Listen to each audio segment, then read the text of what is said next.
أعوذ بالله من الشيطان الرجيم. بسم الله الرحمن الرحيم. سبح اسم ربك الأعلى الذي خلق فسوى والذي قدر فهدى والذي أخرج المرعى فجعله غثاء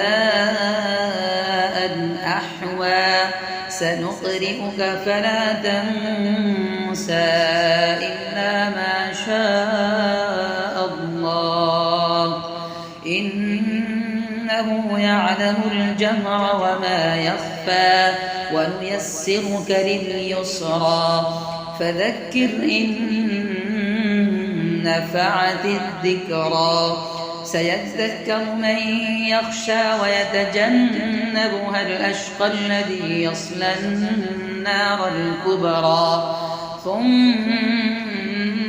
لا يموت فيها ولا يحيا قد أفلح من تزكى وذكر اسم ربه فصلى بل تؤثرون الحياة الدنيا والآخرة خير وأبقى إن هذا لفي الصحف الأولى صحف إبراهيم وموسى.